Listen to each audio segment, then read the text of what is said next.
Ouais, bonjour les amis. Alors écoutez, j'aurais voulu faire exprès que j'aurais pas fait mieux.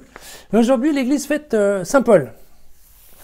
Et donc elle a choisi dans les textes, je vais prendre la première lecture qui est les Actes des Apôtres parce que ça nous raconte l'histoire de Saint Paul qui s'appelait Saül à l'époque. Et vous allez voir, c'est quand même assez proche de ce qu'on vient de lire hier dans le livre des Nombres.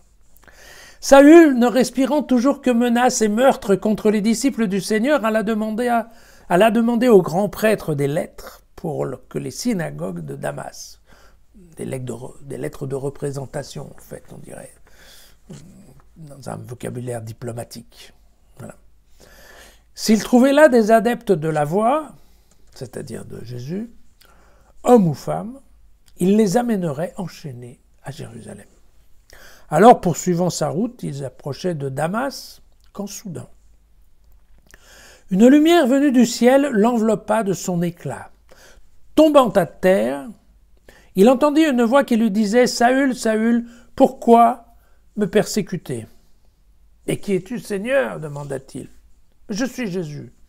C'est moi que tu persécutes. Mais relève-toi, entre dans la ville et on te dira ce que tu dois faire. » Ses compagnons de voyage s'étaient arrêtés, muets de stupeur. Ils entendaient la voix, mais ne voyaient personne. Saül se releva de terre, mais bien qu'il ait eu les yeux ouverts, il n'y voyait plus rien. Et c'est en le conduisant par la main que ses compagnons le firent entrer dans Damas, où il demeura privé de vue pendant 3 jours, sans rien manger ni boire. Il y avait à Damas un disciple nommé Ananias.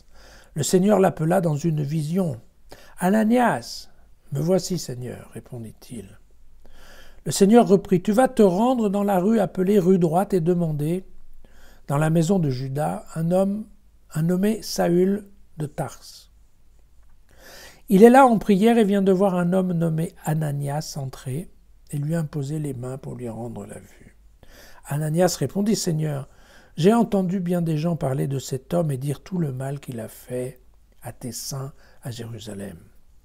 Et ici, il dispose des pleins pouvoirs reçus des grands prêtres pour enchaîner tous ceux qui invoquent ton nom. » Mais le Seigneur lui dit, « Va, car cet homme est un instrument que je me suis choisi pour répondre de mon nom devant les nations païennes, les rois et les Israélites. Je lui montrerai moi-même, en effet, tout ce qu'il lui faudra souffrir pour mon nom. » Alors Ananias partit.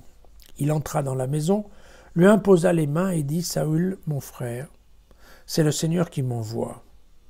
Ce Jésus qui t'est apparu sur la route que tu suivais, afin que tu retrouves la vue et que tu sois rempli d'Esprit Saint. » Des sortes de membranes lui tombèrent aussitôt des yeux. Il retrouva la vue et reçut alors le baptême. Puis, quand il se fut alimenté, il reprit des forces. Il passa quelques jours avec les disciples de Damas et sans attendre, il proclamait dans les synagogues que Jésus est le Fils de Dieu. Tous ceux qui l'entendaient en restaient stupéfaits et lui disaient « Mais n'est-ce pas lui qui, à Jérusalem, s'acharnait contre ceux qui invoquent ce nom ? Et n'était-il pas venu tout exprès pour les conduire, enchaînés au grand prêtre ?» Mais Saül s'affirmait d'autant plus et il confondait les habitants juifs de Damas en prouvant que Jésus était bien le Messie. Voilà pour ce qui est de Saint Paul. Alors évidemment, certes, il y a quand même des différences, puisque là vous voyez que c'est Saül qui tombe du cheval alors que dans l'épisode des Nombres hier, c'était l'ânesse qui s'écroulait sous le poids de Balaam.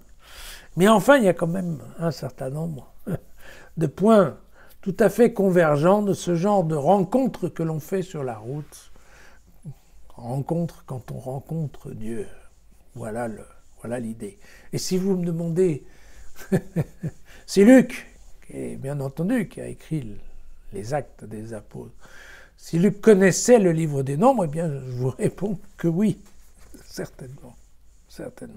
Voilà. Alors, évidemment, ce que Luc nous présente ici, c'est la révélation.